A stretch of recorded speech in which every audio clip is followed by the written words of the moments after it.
Indian film industry ఎవరి speciality వాళ్ళది. అలా తనకంటూ ఓ స్పెషాలిటీ క్రియేట్ చేసుకున్న వారే స్టార్లుగా ఎదుగుతారు. అలా స్టార్ డైరెక్టర్ గా పేరు తెచ్చుకున్న క్రియేటివ్ జీనియస్ గౌతమ్ మీనన్. కానీ ఇంత భారీ బ్యాక్గ్రౌండ్ ఉన్న డైరెక్టర్ కూడా తన సినిమా విడుదల విషయంలో మాత్రం ఇంకా మినిమేషాలు లెక్క పెడుతున్నాడు.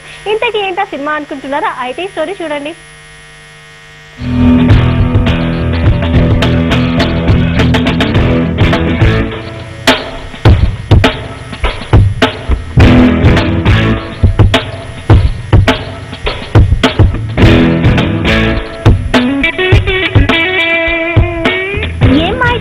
లాంటి హార్ట్ టచింగ్ లవ్ స్టోరీ తర్వాత గౌతమ్ మీనన్ అందిస్తున్న మరో straight Telugu poetic love story ఎటో వెళ్లిపోయింది మనసు. ఇటీవల విడుదలైన ఈగా సినిమాలో జంటగా నటించిన నాని సమంతలే ఈ సినిమాలో కూడా హీరో హీరోయిన్లుగా నటించారు. అంతేకాదు రొమాంటిక్ లవ్ స్టోరీస్ ను తెరకెక్కించడంలో స్పెషలిస్ట్ అయిన గౌతమ్ మీనన్ ఓ క్యూట్ లవ్ స్టోరీగా ఈ సినిమాను తెరకెక్కించాడు.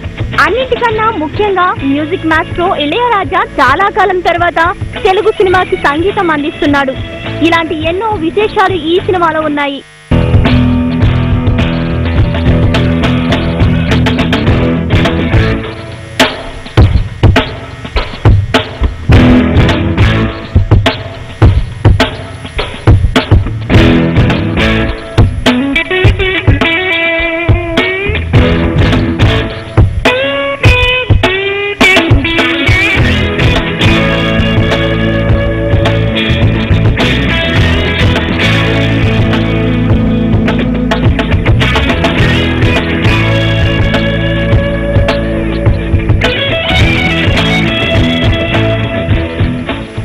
ఇక అసలు విషయానికి వస్తే దాదాపు ఈగా సినిమాతో పాటే ఎటో వెళ్లిపోయిన మనసు సినిమా షూటింగ్ కూడా స్టార్ట్ అయింది. 2 సినిమాలు ఒకేసారి తెలుగు తమిళ భాషల్లో తెరకెక్కాయి. ముఖ్యంగా గ్రాఫిక్స్ ప్రధానంగా తెరకెక్కిన ప్రతిష్టాత్మక చిత్రమే అనుకున్న సమయానికి కాస్త ఆలస్యంగా రిలీజ్ అయితే కేవలం ప్రేమ కథగా మాత్రమే తెరకెక్కుతున్న ఎటో వెళ్లిపోయిన మనసు విడుదలకు ఎందుకు ఆలస్యం అవుతుంది? గౌతమ్ మీనన్ లాంటి స్టార్ డైరెక్టర్ సినిమా చేస్తున్నాడు అంటే ఆ సినిమా ఆర్థికపరమైన సమస్యలు ఏమీ ఉండవు. అంతేకాదు ఇలాంటి దర్శకుడు సినిమాలో కనీసం ఒక్కసారైనా నటించాలని అందరూ యాక్టర్లు ఎదురు చూస్తుంటారు కాబట్టి డేట్స్ ప్రాబ్లం కూడా ఉండదు. మరి ఏ కారణాలతో ఈ సినిమా విడుదల ఆలస్యం అవుతుంది?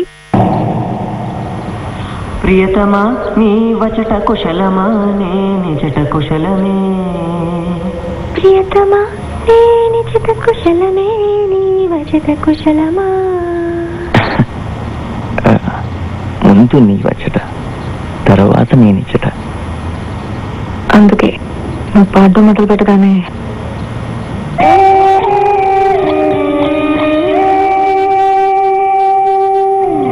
పడిపోయా.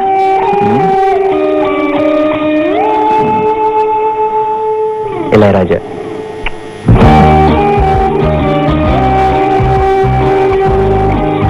ఇప్పటికే విడుదలైన ఈగా సినిమా సంచలనం సృష్టిస్తుండగా త్వరలోనే వరుసగా జులాయి, దేవుడు చేసిన మనుషులు లాంటి భారీ చిత్రాలు విడుదలకు రెడీ అవుతున్నాయి.